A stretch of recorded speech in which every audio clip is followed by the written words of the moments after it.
BRAT, and it's completely different, but also still BRAT. We got the deluxe album here, or I guess the remix album. I guess we already had the deluxe version. This is a remix album of BRAT by Charlie XCX. BRAT has been one of my favorite albums of the year so far. Kind of taken over the world. I did not expect a Charlie XCX album to get this big in 2024, but I mean, it's well deserved. I've heard some of these remixes already. I've heard Talk Talk with Troye Sivan. That's probably my favorite so far. I think I've heard Von Dutch with Addison Rae. That one I don't love. Make sure to go join the Patreon if you want to see this reaction uncut. Let's do it. 360 featuring Robin and Young Lean. I've kind of stopped listening to BRAT recently, so it's gonna be nice to get back into it. Oh, that's the Young Lean camera flash right there. Isn't that his thing? Maybe? I don't know.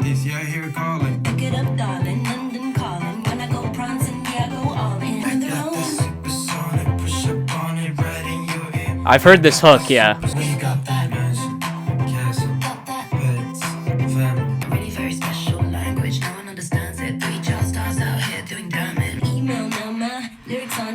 I love how we haven't even had the same hook as 360 at all. Like, the beat's the same, but vocally it's completely different.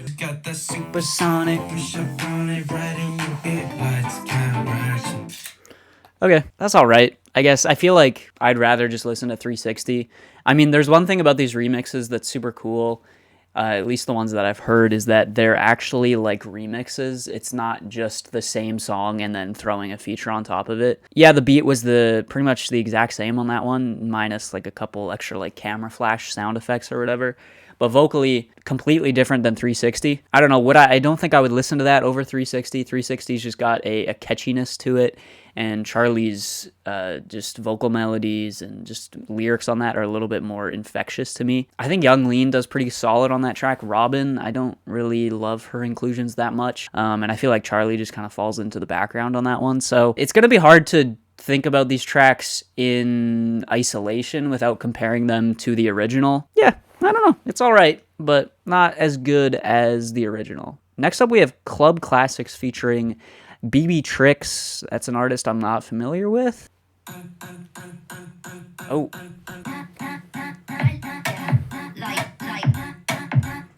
Sick. Okay. Oh. Nice. Hear how those vocals are slowly getting like more metallic. Here comes the bump in that.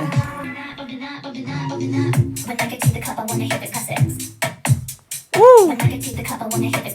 Dude, it's so minimal, but the bounce is crazy. Ooh! Oh!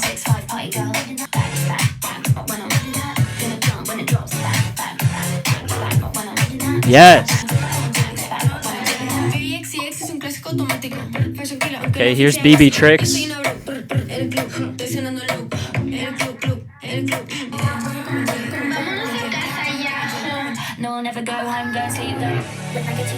Oh, they incorporated a little, whoa, voice crack. They incorporated a little bit of 365 in there too. Wow. Yeah.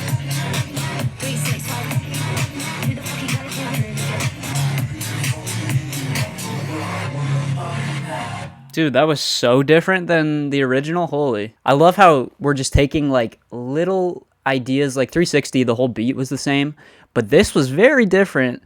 But we're just taking a little idea of when I go to the club, I want to hear those club classics, that hook, you know? But everything around it was pretty different. It still feels like it kind of has the same essence as the original. There was a moment there where the entire song was super minimal, but it had this like insane groove to it. I think BB Tricks' feature was pretty solid. I mean, it was pretty quick, but it came in, did its job, and then I liked the vocal chopping of that feature towards the end of it. Overall, the vocal chops in general on this track were insane. Overall, great track. Let's keep going. Sympathy is a Knife featuring Ariana Grande.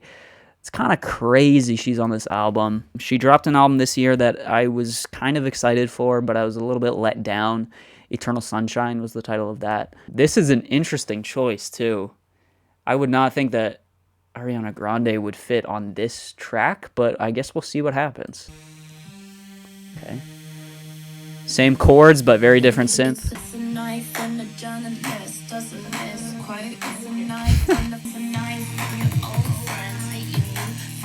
Oh, yes. Same drum pattern. That muffled synth. Wow. Crazy.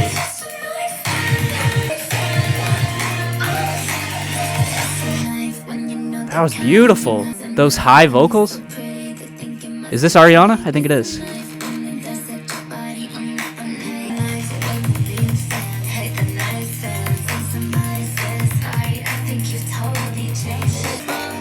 It's a knife. Oh.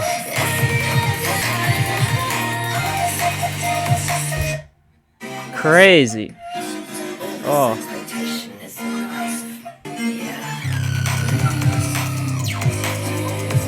Dude.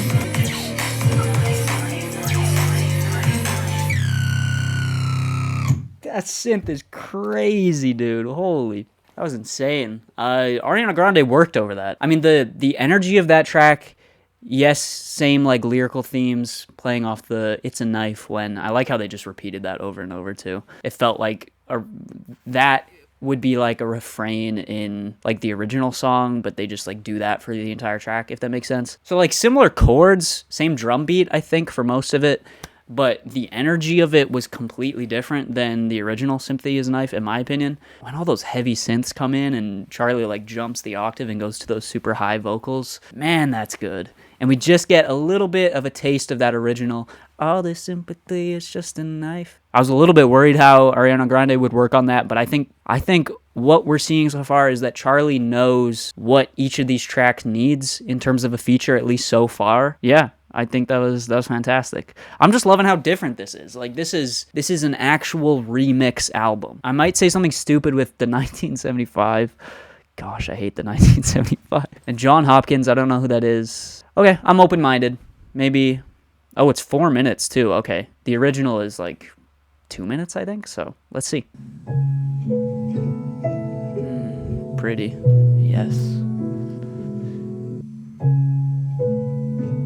Dude. I could say something small, but I might say something stupid.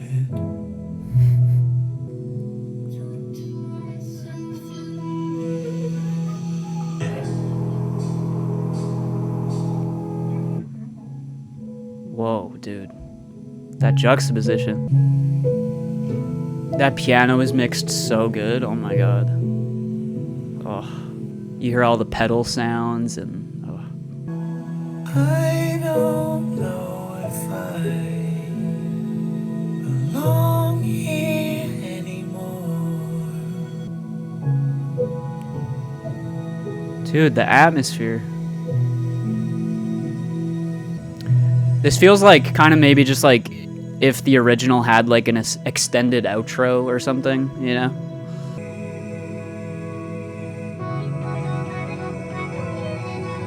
Oh, that pitched up little vocal chop.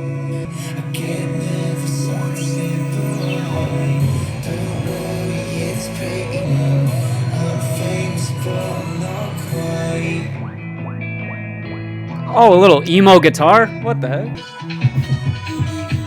Oh, come on. Please drop that into like some drum and bass or something.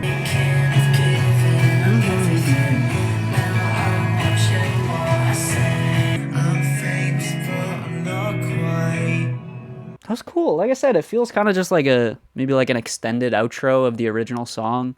A little bit more acoustic than that. Very atmospheric, felt kind of ambient at points. And then we get a little bit like Midwest emo towards the end there. It kind of reminded me of some like Jane Remover stuff towards the end. I thought that Matty Healy wasn't insufferable on that track, so I thought he came in, did what he needed to do, kind of just reiterating the same lyrical themes as the original track. I'm assuming the 1975 did some of that production too and some of the actual instrumentation there.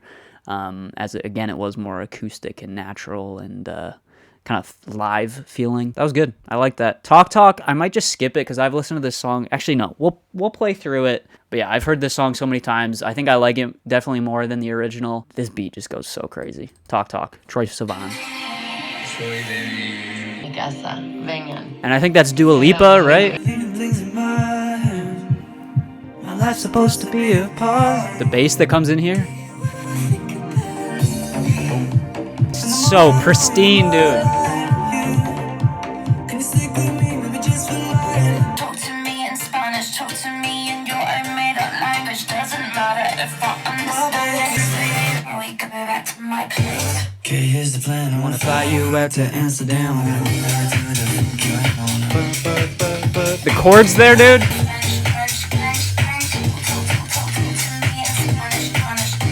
I love the pitching up here and the pitching down. You thinking about me?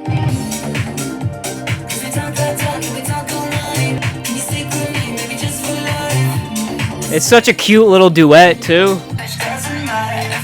That growly bass comes in here.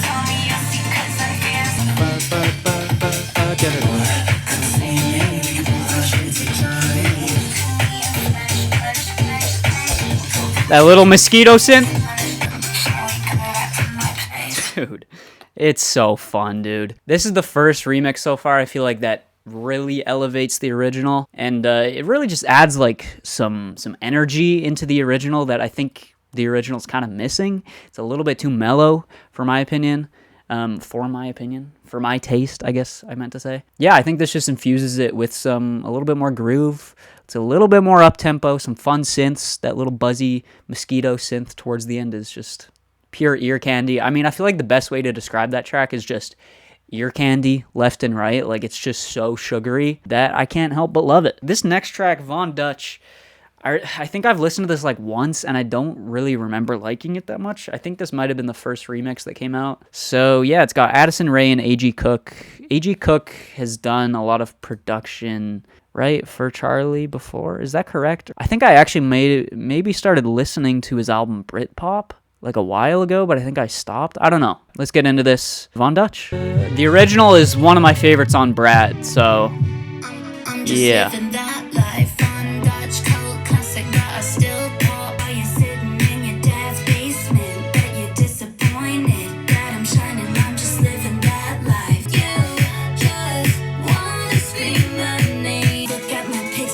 Dude.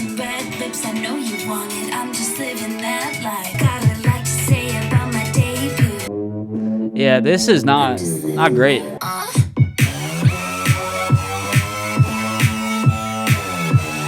It's just so obnoxious, dude. That scream there, like. Girls are like, can I get a picture? And then they go online like, just kidding, I hate you. 'Cause we're just living that life. Oh my god, Addison Rae, shut up. Dude, Addison Rae adds literally nothing to this track. She actually takes away from it because her vocals are just so personality-less, void of personality. I get that, like, Charlie X, she's, like, friends with Addison Rae. That's fine, but I don't really see why she thinks that Addison brings something interesting. Like, even Addison Rae's newest song, Diet Pepsi, I think it's called. I feel like people are overhyping that like crazy. Like, that song is just so, I don't get it. I do not get it. I just think vocally she brings absolutely nothing. The personality and the messaging of the original feels a little bit like tongue-in-cheek in a way, and it's not too like self-serious.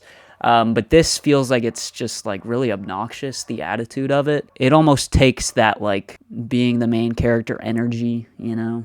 It almost takes that like too far to a point where it's just kind of, again, obnoxious, insufferable, and kind of hard to listen to. So yeah, I don't love it. I think that's the first remix that like actually drastically is worse than the original. Next track though is Everything Is Romantic, one of the best off the original BRAT, and it's featuring Caroline Polachek. I haven't loved Caroline Polachek's albums as much as most people, but I do think that she's an interesting artist, and I think she brings an interesting presence vocally. There Blades on this too? Blades on the next one? What? Fall in love. Oh. Fall in love again. Fall in love again and again. Okay. Fall in love again and again. Fall in love again and again. Catch your face in the window pane. What's up? This is so different.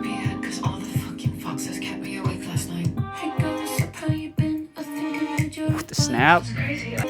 I like the swells here. Yeah. That's good.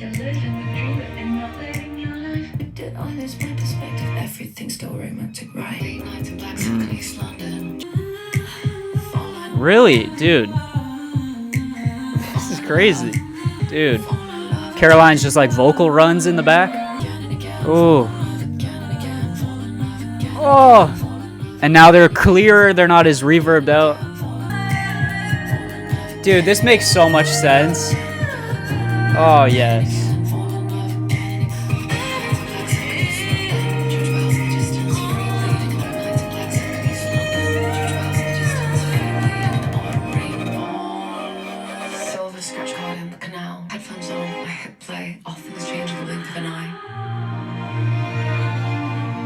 Dude, I love how we're still using like the strings and the orchestral kind of feel of the original, but it's kind of integrated in like a completely different way. Like the original starts off with that orchestral intro, you know, but they come in towards the end here, and they're more so these like swelling kind of just like accent pieces to the actual core of the song. That makes so much sense. I didn't even think in my head that like the everything is romantic. That like refrain is such like a Caroline Polachek melody, and it makes so much sense that she would sing that.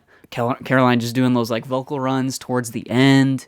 It kind of had like a very stripped back minimalistic beat, similar to I Think About It All the Time, the original. Yeah, that was great. It still had like that 4 on the floor like kind of club kick, you know, but very subdued and very reflective and pretty and beautiful. This next track, Rewind, featuring Blade. Now, I like Blade. I'm not like a huge super fan or anything, but I think his album he dropped this year, Cold Visions, is actually really, really solid. And Rewind, I think, is one of the most underrated tracks on BRAT, so this has potential here. This is shaping up to be maybe my favorite. Please be good. Please be good. Wait. Okay, yeah, that threw me off for a second. Threw me off because we're starting with the bridge, bruh.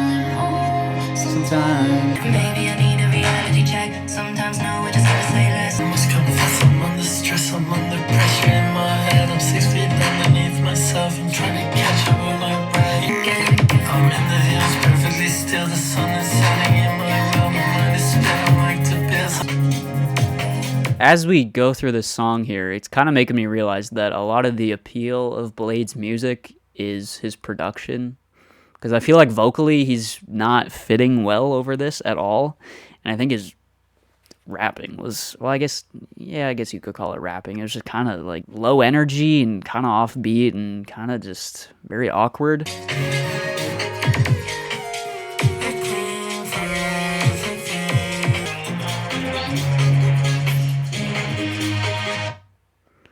Okay.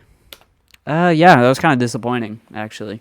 I don't think Blade was that interesting over that, and some cool production moments, but I don't think I'll come back to that very often. We'll keep moving. We'll just kind of forget that happened. It's getting a little bit spotty here, some of these like Von Dutch and Rewind now. Next up we have So I featuring A.G. Cook. Ah, there's a fly in my ear. Get out. Get out. Now I want to think about all the good times. First night on the outskirts of Stockholm, all your things in a black suitcase. Now I want to think about all the good times. Me and AG on Mulholland, crazy Uber, straight from a video shoot. Got some tea, so many friends right there in the audience. Oh, that snare. So really like the first time I heard your music, my ex-boyfriend played your sound, and that moment really changed my life. Is she talking about Sophie or A.G. Cook?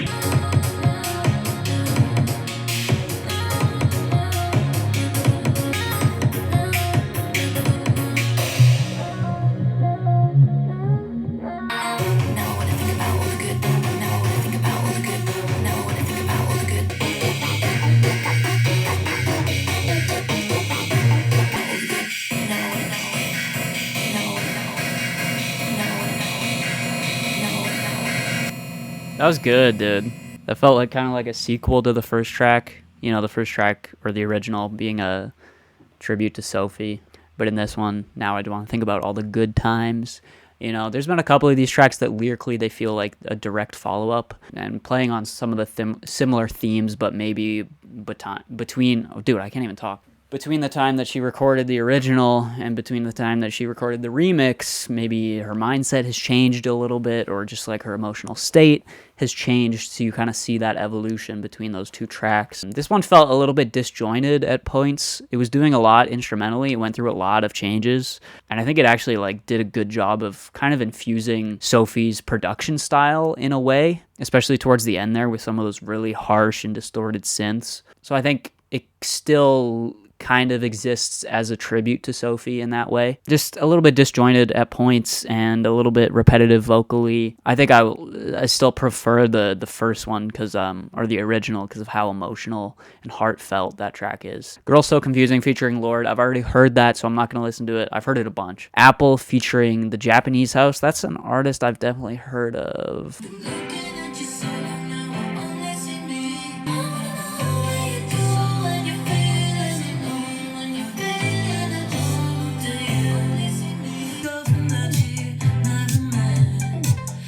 Ooh, I like that synth. It's got the same energy as the original.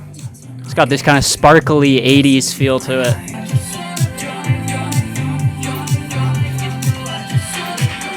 I mean, I feel like this is a case where I like the original, but I don't think it's one of the most mind-blowing tracks on BRAT. So we're just kind of getting more of the same here with this one. And it's nice. It's sparkly. It's kind of got this 80s feel to it. Yeah, I mean, just it feels like a continuation. It feels kind of like a part 2, which I guess that's what a remix should feel like. Not as mind-blowing as some of the other tracks here. Back to Back featuring Tinashe. I've heard Tinashe, I believe, before. I heard her album from oh, she dropped an album this year. Okay, I gotta check that out. Heard her album from last year, BB/Angel. I thought it was pretty decent. Not like my favorite thing in the world, but yeah, I thought it was decent. So, all right, Back to Back featuring Tinashe. Let's do it. Oh.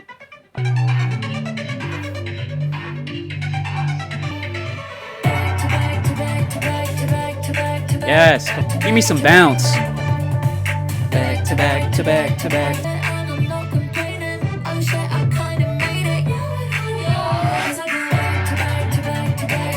Feels like a little victory lap track.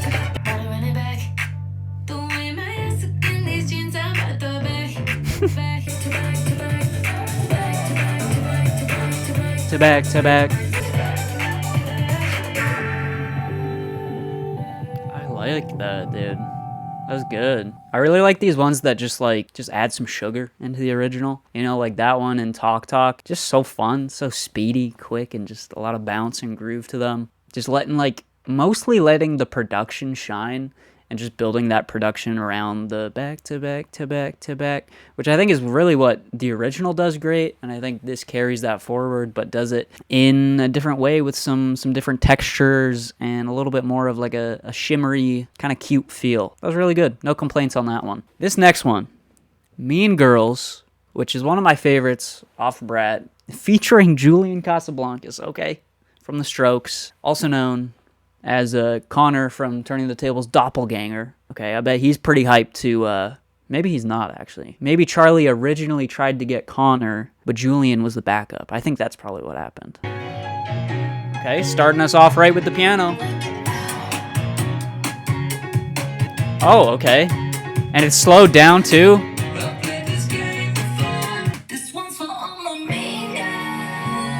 Okay.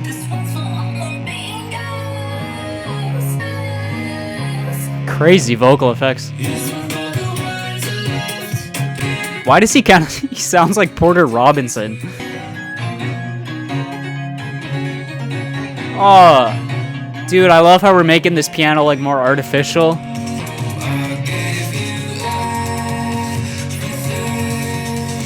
This is weirdly like it has a Kanye energy to it, like a My Beautiful Dark Twisted Fantasy era Kanye. It's with those synths and those chords. That's where it's coming from.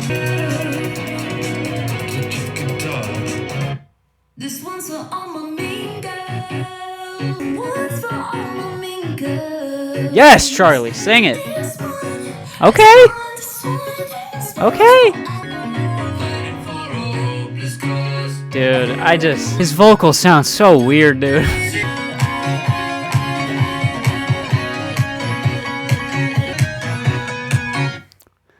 Dude, I'm so conflicted on that one. Like, there's parts I love. When Charlie started singing it there and like started doing these riffs, that was the best part, in my opinion. I feel like Charlie's been playing it a little bit safe vocally on this album. I would like to see her do more of that, just kind of riffing, because it was fun to listen to, and I think she actually kind of did a great job at it. Julian Casablancas, it just felt his vocals being treated like that. Like, obviously, I know you want to do that to kind of match the vibe of the album, but his voice, I'm just so used to hearing it just like clean, not clean, but without autotune, you know? Like, I feel like Charlie has a way to perform with autotune that she can make it sound interesting, you know, but maybe he just doesn't have the experience performing with that effect on his voice. It just came out a little bit bland and a little bit just like there's not much bite or flavor or personality to it. So it was almost like too robotic. Obviously, autotune makes your voice robotic, but again, Charlie knows how to still convey emotion through that autotune. Next track is I Think About It All the Time, featuring Bon Iver. Okay, yeah, this makes sense. It makes sense he would be on this track for sure. I think it's extended too.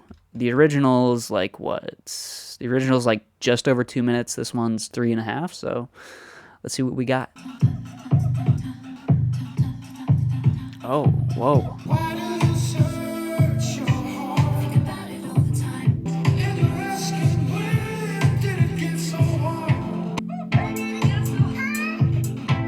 Oh,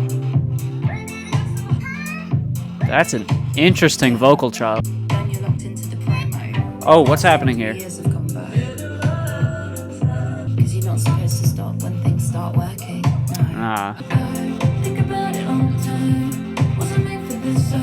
Dude, I just got chills.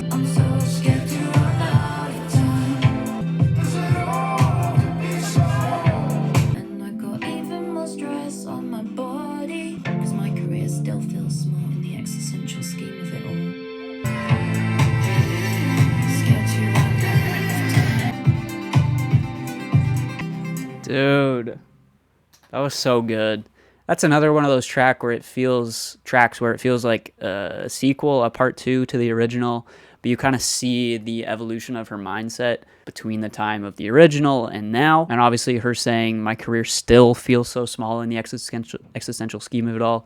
Even after BRAT Summer, the biggest album I think probably she's ever had, the most kind of cultural widespread impact. Obviously she's had impact before, but that was on a smaller scale. Now her career's kind of taken off to a level it's never been at, but it still feels small in the existential scheme of it all. So yeah, that kind of got me teary-eyed, got me emotional. I think Bon Iver did a great job of just kind of blending into that one and not taking too much of the spotlight, just serving as a really nice like enhancement to the track with those background vocals and just kind of being a nice texture. And I really like how Charlie was still just, as with the original, just kind of this really introspective and blunt and honest kind of spoken delivery, and the writing obviously being very vulnerable as well. Let's keep going. We're going to move on to the last one. I'm not going to do Guess with Billie Eilish because we've all heard that track. We've heard it a million times, and it's not even on the original BRAT, so I feel like it's not really necessary to do it. But this last one is 365 featuring Shy Girl. I think I've heard that name definitely, but I haven't listened to Shy Girl before. It's a lot shorter too. A lot shorter. 2 minutes compared to 365 is 3.5. Okay. Whoa.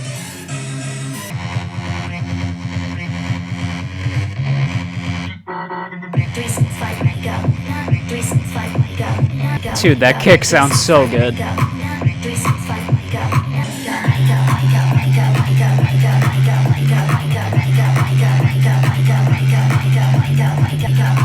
Dude, it's hypnotic. Vocals are slightly pitched up.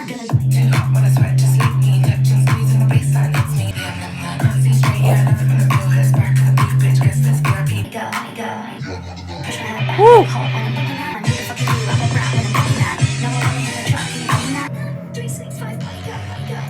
Dude, this is cursed. Holy shit. Yes, dude. Let's go. That was so good. That was just like a cursed version of the original, dude. And I love how we still like get that insane headbanging outro as you get with the original. But dude, the synths on that were crazy, and the vocal pitching, and just if 365 is you like 3 hours into like this insane rave or whatever, that's like 12 hours in, and you're just like high out of your mind. You can't even like see straight. You're just completely out of it. Kind of gives me similar vibes to the movie Climax by Gaspar Noé. Insane film. A lot of the music feels like that track, 365. That was a great way to end it off. Overall, I feel like, yeah, this thing's a little bit hit or miss in terms of tracks that actually elevate the original. Some of these are worse than the original, like Von Dutch for sure. It's just cool to see all these artists on here, a huge variety of artists too, which is really cool. Yeah, I love how a lot of these tracks are just like part twos lyrically as well, kind of updating us on Charlie's current mindset and where she's at in comparison to when BRAT was originally released. I mean, it carries that same essence. I feel like BRAT is and Charlie's one of the few artists that can do a remix album like this and actually make it interesting. Because I feel like I just love how we're like sprinkling little motifs and ideas from the original album into certain tracks on here. Like sometimes you even get inclusions from other tracks on the album in other tracks that just makes it all feel like its own universe and its own like world. Let me know your thoughts down below. Let me know which one's your favorite. Let me know which track you think does the best job at kind of building on the original. And maybe I might say Something Stupid was really good. Talk Talk is fantastic. I think about it all the time. Definitely is up there. Back to Back was decent, and 365's. For me, it's probably between 365, I think about it all the time, Talk Talk, Sympathy as a Knife is up there, and I might say Something Stupid. I think those are the ones that really do something interesting with the original and kind of make it better in a way. So those are the best ones for me. Let me know your thoughts down below. If you enjoyed, leave a like, subscribe, go join the Patreon if you want to see this reaction uncut, and I will see you guys in the next video. Peace out.